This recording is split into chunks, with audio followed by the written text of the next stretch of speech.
Shalom and welcome to our 22nd annual Feast of Weeks. This is part 45 of Preparing for Rulership. They use the craft to cut you off. Even after you find out about Hiram, and if you discover that you're Hiram's children, you have to wait on the one with the lion's paw.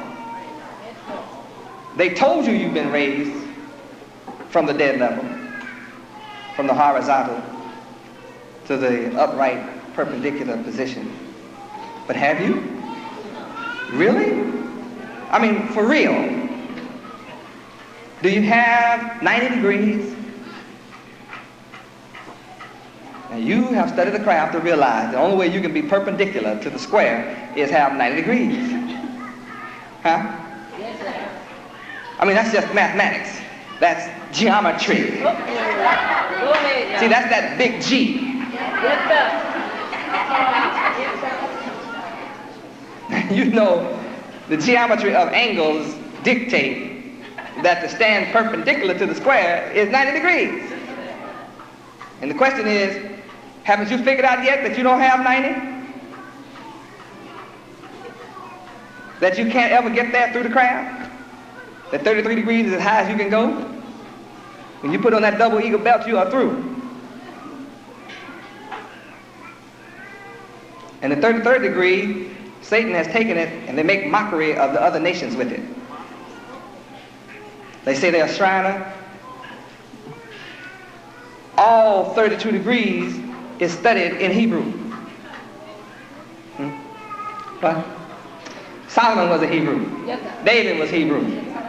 Abraham was Hebrew. The Son is Hebrew. Yes, sir. It's all about Israel. Israel is Hebrews. The Bible is about Hebrews. It's all about the God of the Hebrews. So all your study is in Hebrew for 32 full degrees. And when you get to the 33rd, they write on the outside things like Allah Temple.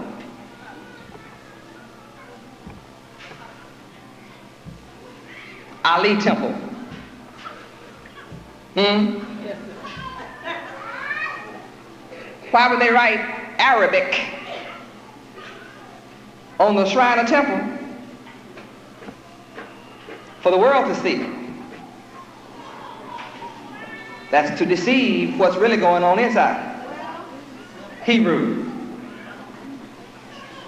You learn about the 12 tribes in the law. You don't learn Arabic in 32 degrees. The passwords are not Arabic. They're Hebrew. Yes, sir. Boaz, Hebrew. Yachin, Yes, sir. Hebrew. The pillars of the temple, Hebrew. Shibboleth, Yes, sir. Hebrew. Yes, y'all.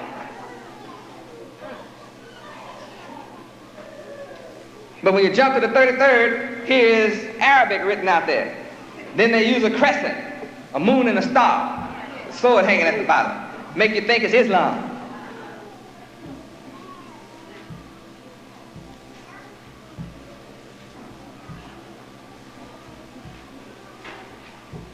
Then they wear fez that has nothing to do with Islam. Has to do with Morocco. And if you study Moroccan history, you'll learn when the fez came into existence, then why is a Shriner who studied Hebrew for 32 degrees, put on the outside of his temple Arabic, give you the star and the crescent with a sword under it, huh, to indicate Islam, and then mock Morocco. And then wear shoes from India, of the Hindu. You know those little pointed toe shoes? That come from India, son. You better study your history. You'll go find it. You'll study, you find it come from, that's from India. Now they mock in India and Morocco, Islam and Arabic, but inside the temple for 32 degrees is Hebrew. They got a sword hanging in there. You better not tell these truths, that's what.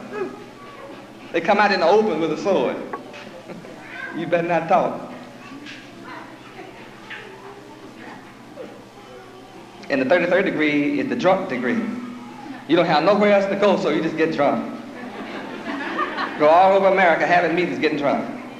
You don't have nothing else to learn, so you just get drunk. One big party after another. So if you don't want the lodge to know you get drunk, you form the Moose Lodge. That's where you can go over and get drunk officially. Get to be an elk. That's where you can just get drunk without apology. Don't nobody know you really in the lodge except for lodge brother. But I'm an elk. That's where you get drunk parties. How many know I'm telling the truth? And to make the Shriners Club seem respectable, then they take care of children with burns. They give out some scholarships and set up burn center, and that makes the party going all right. So when you catch a Shriner drunk and go to jail, so well, they all right. They have children at burn, and they give scholarships out. Have nothing else to learn. Can't get no more degrees. Have nothing else to sell you, brothers. You bought your last buy. And you're still bound and know a lot is missing. Something is missing. How many of you have known after all your study that something is missing? Something is missing. Only way you don't know if you didn't study all the way up. You didn't walk Jacob's ladder up high enough. Then I wonder. You didn't pay enough money to find out. See, if you found out, you know you got to come see me. I've already taught you more now than you learned. You know more right now than you did all your years in the lodge. This minute. Just sitting in here tonight. The lodge is open. The Tyler let you in the door back there. You should have recognized where you were. You're looking for the altar with the compass and the square and the 3 candles. I'm it. You should have recognized that I'm it when I come out. I'm all of that. I'm the great light. Yes, sir.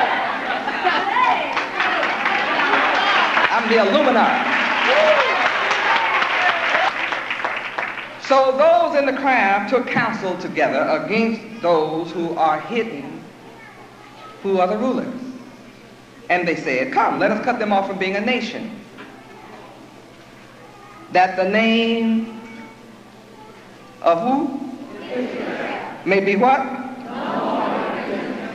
No more in remembrance. Here is somebody who is hidden, who is in fact the rulers that cannot remember they are a nation, the nation of Israel. Here it is right in the book. How many can see that now? Somebody who is the ruler. And who they are is really Israel. The trick was to cut you off from having the knowledge that your nationality is Israel. Because if I ask you, if you don't know who you are, you can't answer me.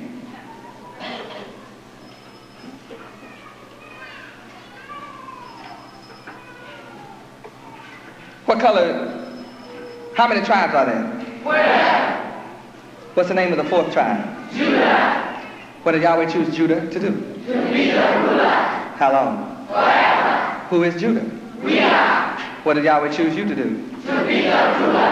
How long? Forever. Yahweh chose who? He chose me. If you don't know that, you can't say that. You don't know that. You can't say it. Why? Because you've been cut off. You're chosen to be the ruler forever, but you've been cut off and don't know that. So when I bring you the knowledge and you hear it, you still can't say it. Why? Because you don't know. You've been cut off. You can't remember. How many tribes are there? 12. What's the name of the 4th tribe? Judah. What did Yahweh choose Judah to do? To be the ruler. How long? Forever. Who is Judah? We are. What did Yahweh choose you to do? To be the ruler. How long? Forever. Yahweh chose who? He chose me. Now, if you don't believe that, you won't say it.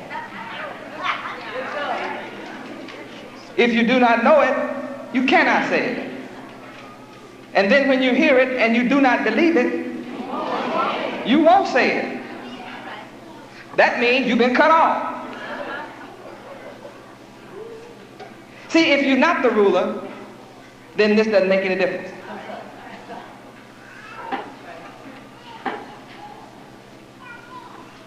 But what about the fact that you are the ruler? Does it make any difference?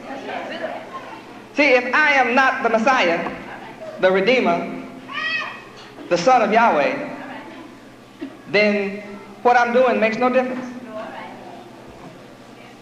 It'll be like a house built on the sand. When the rains and the flood come, it'll wash away. If I'm not the one, what I'm doing will just dry up, disappear. No one will have to come and tear it down like they did King Solomon's temple. It'll just go away. Oh, but if I'm not the one, see, you don't have a problem. You do not have a problem if I am not the one. But oh, if I am the one, you got a problem.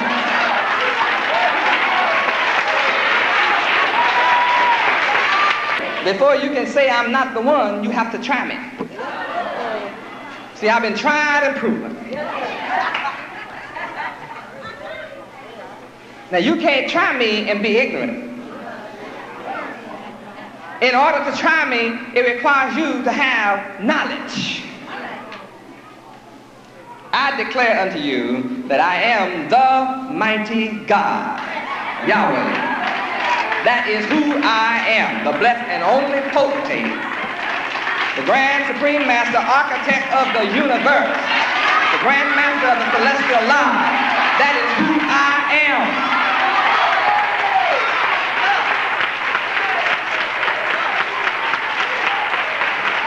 Praise God. Now I challenge you to prove that I am not. I challenge you to prove that I am not the mighty God. The only way you can prove that I am not the mighty God, Yahweh, is you have to master those four corners.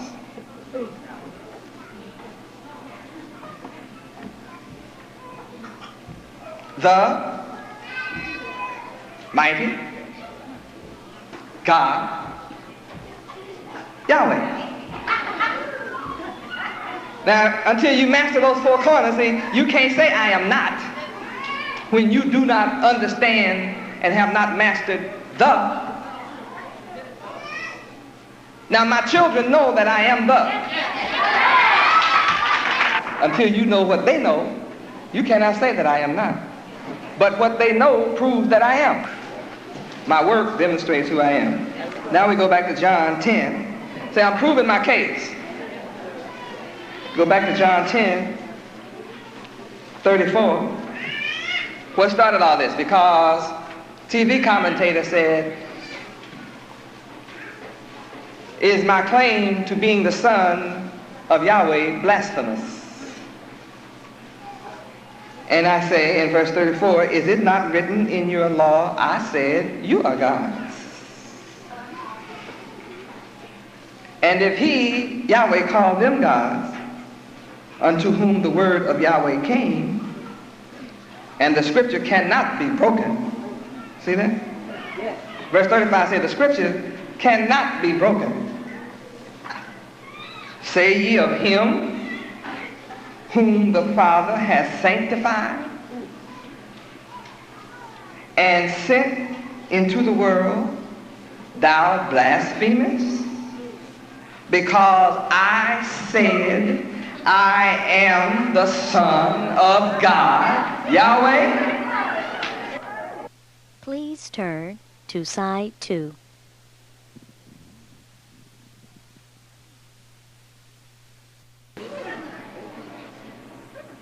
They fulfill this on television. If, verse 37, if I do not the works of my Father, believe me not. But if I do the works of my Father, though you believe not me, believe the works, that you may know and believe that the Father Yahweh is in me and I in him. Look at my works. You bow down at the feet of a man you call your master. And you obey the voice of the one you call potentate. Because he is the leader of our lives with knowledge that you did not have, you obey because you took a vow. And if you do this to a man that is called master and potentate, and you obey and follow his command, because he has taught you of Solomon, how much more do you owe me, who is building the temple of Yahweh, which shall never be destroyed? How much more should you worship at my feet and obey my command, when my works prove that I am greater than Solomon?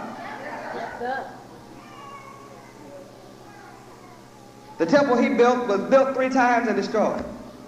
I'm building the last temple. I'm working in the quarry. I'm taking the rough stones, the rough ashlar, and I'm taking my spiritual chisel and gavel. And when I find an immoral spot, I chip it away. And I smooth it out. And I cut this stone out of the mountain, the government of America, and with our hands, with the word. And I take you, the stone that the builders rejected, to make you become the chief cornerstone.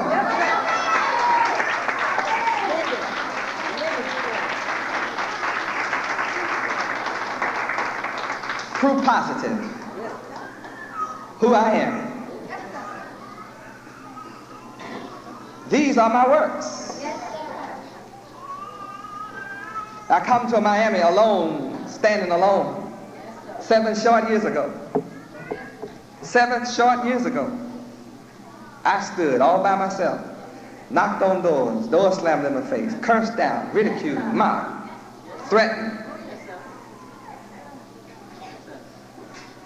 And I came as a thief in the night. House to house, apartment to apartment. I didn't wait on the mountain to come to me, I went to the mountain. And I stood then, as radical as I stand now, declaring Yahweh is God, and there is no God but Yahweh, that I will establish his name throughout the earth, cause the earth to be full of his knowledge, that I will conquer the world from right here in Miami. I will cause everybody, every tongue to confess and every knee to bow. You may not come now, but you will come later. I'm getting it done. I have everybody talking. I've taken miniskirt wearing women whose tongue was vile, and caused you to put on a long garment just like God, and not be ashamed to walk among the people and walk on your job, and even be threatened with the loss of your job, threatened, ridiculed, and you walked anyway. You were once made fun of and mocked and ridiculed, but now they're coming to you, as I said they would. And in 7 short years, I'm now in 1,200 cities, 16 countries. All over the earth, people are saying, Yahweh, that's my work. I have taken those who were starting to start drugs. No more drugs. Taken those who were drinking hard alcohol. No more alcohol. Jail. Took them out of jail, they stay out of jail. Mothers didn't know what to do with your daughters. Now your daughters, you don't have to worry about them getting pregnant as a teenager.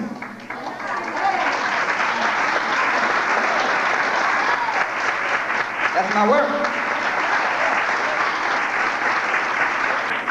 Your children in the devil's school, learning how to be ignorant. Listen to their vocabulary tonight. None of you sitting here can define all those words. Not one of you. You are with me and you got to be amazed. You hear them and have to be amazed. You have to clap for them, just the fact they know what you don't know.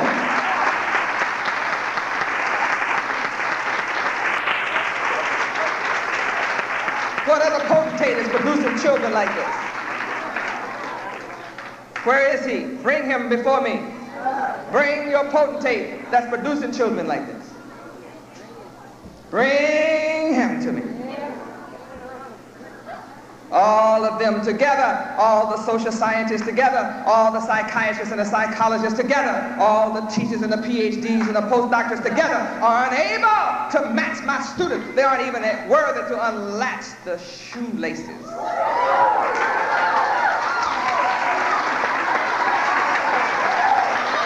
Your children and the potentate's children go to the public school and learn how to talk filthy. My children have no knowledge of profane language. No knowledge of it. They cannot say those words. They don't know them. They only know words like angstrom, sagacious, erudite, clever.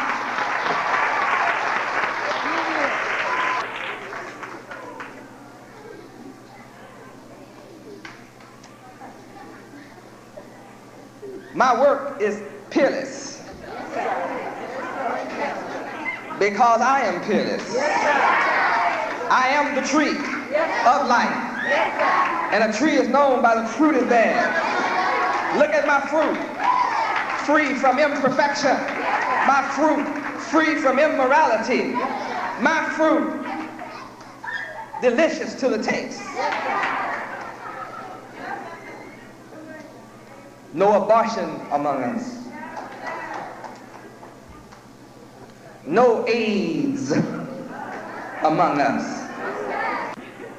Free from AIDS. We're free from herpes. See, in here, you don't catch herpes.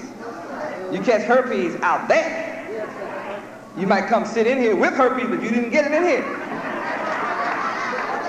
None of my children have herpes. They all clean. And you better thank Yahweh that your being clean is a result of you being in here. You can be glad you don't have AIDS, herpes, gonorrhea, syphilis, chlamydia. So aren't you glad you can look around and see sisters that don't have all that stuff? You look around and brothers don't have all that?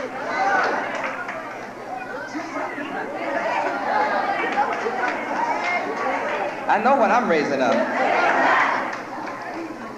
See, a man that has no morality will go lay with syphilis, bring it back to you. Man with no morals will go and bring gonorrhea back to you. He'll catch it, know he got it, and then come give it to you. That's wicked. I said, that's wicked.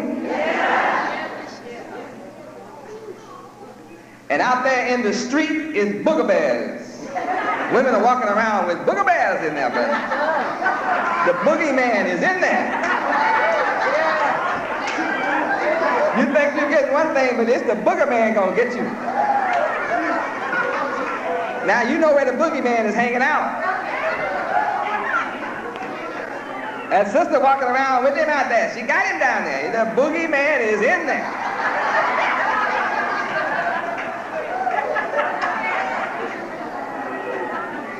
And they be talking about, come on, but psst, psst. You better run, because she's carrying the boogeyman. I don't want nothing to do with that. I just be moral.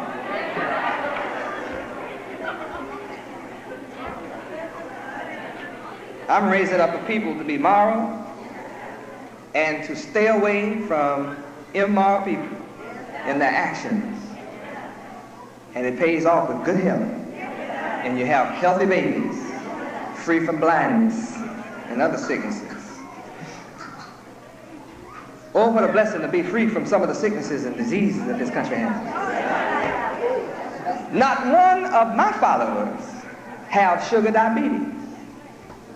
I've taken you into my hands, healed you of sugar diabetes, and then put you on a diet that never let you get it. The only ones you're either going to come up with sugar diabetes or Dunkin' Donuts. You've been eating that sugar every day. Yeah, sure. Mother Martha pies and stuff, you know.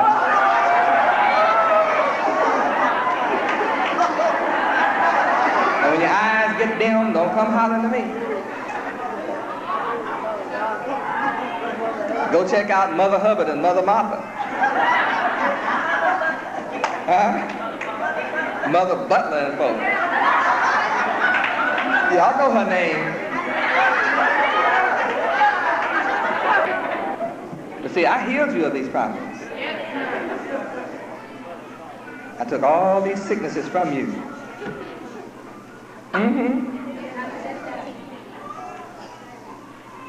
You can live healthy, free from sickness, and you get a headache and some of that stuff has backed up in you. So you've been piling it on wrong. After a while, you know, all that backup, it would make anything sick. Praise Yahweh. I give you a diet that just everything eliminates naturally. Praise Yahweh. You'll be free from all kinds of sickness. So you are my works. And I'm producing this work nationwide. This concludes Part 45 of Preparing for Rulership.